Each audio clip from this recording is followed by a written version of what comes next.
سورہ تکاثر میں اللہ رب العالمین نے ارشاد فرمایا الہاکم التکاثر، زیادتی کی چاہت نے تمہیں غافل کر دیا، یعنی زیادہ ہو جائے، دولت زیادہ ہو اور دولت آ جائے اور دولت آ جائے اور یہ چیز جمع ہو جائے، یا اولاد بہت زیادہ، ہر چیز جو دنیا کی جو بھی چیزیں بہت زیادہ ہو، بہت زیادہ ہو، ایک دوسرے کے آگے بڑھنا، ایک دوسرے سے آگے نکل جانے کی ایک چاہت. تو الہاکم التکاثر، اللہ رب العالمین نے کہا کہ ذاتی کی چاہت نے تمہیں غافل کر دیا. تو انسان اتنی دولت چاہتا ہے اور اس طرح چاہتا ہے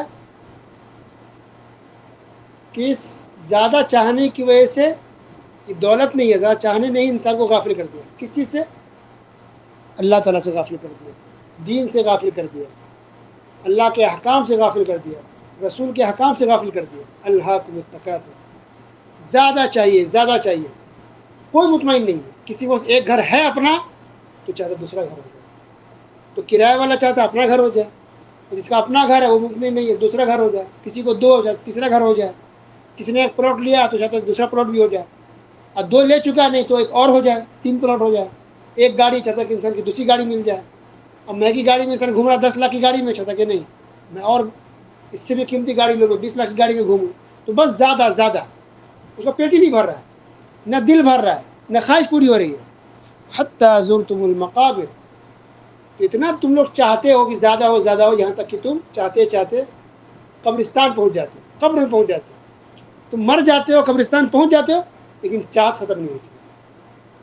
تو زیادہ چاہنا دنیا کو، یہ چیزیں انسان کو غافل کر دیتی. الہاکم التکاثر، زیادہ چاہنے نے تمہیں غافل کر کے رکھ دیا اللہ سے، اللہ کے دین سے، اسلام سے، ایمان سے، نماز، روزہ. انسان دیکھے دنیا میں بہت سارے لوگ آپ کے رشتے دار میں ہوں گے، محلے میں ہوں گے، علاقے میں ہوں گے، بہت سارے لوگ جو دین سے دور ہے. کیوں دور ہے؟ کیونکہ رات ان کے دماغ میں یہی گھومتا، بس پیسہ پیسہ پیسہ، دولت دولت دولت، پراپرٹی پراپرٹی پراپرٹی، جائیداد جائیداد، اچھا بزنس، اچھی سیلری، اچھی جاب، اچھا کھانا، اچھا کپڑا. اسی کے بیچ میں انسان گھوم کے رہ جاتا ہے. بس استغفر اللہ، میں اچھا کپڑا پہن لیا، اچھا کھانا کھا لیا، اچھی سیلری مل گئی، اچھی پراپرٹی بنا لی، یہی آپ کی سوچ ہے. تو بہت محدود سوچ ہے آپ کی. جانور بھی کھا پی رہے تھے اچھا خاصا، ہے نا. تو انسان ہے، مسلمان ہے، آپ آخرت کے بارے میں سوچیے کہ آپ نے آخرت کے لیے کیا تیاری اپنی کی ہے، وہ سوچیں. آخرت کی فکر کریں. جنت کو پانے کے لیے آپ نے کیا کیا ہے، جس مقصد کی خاطر اللہ نے دنیا آپ کو بھیجا ہے، اس مقصد میں آپ کتنا کامیاب ہیں. کتنا آپ قرآن پڑھا ہے. رمضان ختم ہوا ہے، قرآن ختم نہیں ہوا. رمضان چلا گیا، نماز نہیں چلی گئی ہے. تو کتنا آپ قرآن پڑھ رہے ہیں، کتنی آپ نماز پڑھ رہے ہیں، کتنا آپ روزے رکھ رہے ہیں، کتنا اللہ کو یاد کر رہے ہیں، کتنا ذکر و اذکار میں مشغول ہے، کتنا آپ حرام کام سے بچ رہے ہیں. سود سے کتنے بچ رہے ہیں، رشوت سے کتنے بچ رہے ہیں، کسی کی زمین ہڑپ کرنے سے کتنا بچ رہے ہیں، کسی کا مال دبانے سے کتنا بچ رہے ہیں، کسی کا قرض لے لیا آپ نے لوٹا نہیں رہے، اس کو کتنا برا انجام ہوگا، اس سے کتنا ڈر خوف رہے. قبر کے عذاب کا کتنا ڈر ہے، جہنم کا کتنا ڈر ہے، قیامت کی کتنی فکر ہے آپ کو، اللہ کو راضی کرنے کی کتنی کوشش کر رہے ہیں آپ، اللہ خوش رہے اس کے لیے آپ کی کتنی کوشش ہے.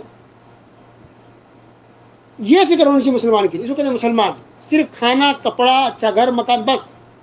بہت بڑی بیوقوفی ہے، جہالت ہے، اور یہ چیز انسان کو غافل کر دیتی ہے، دور کر دیتی ہے، بھلا دیتی ہے.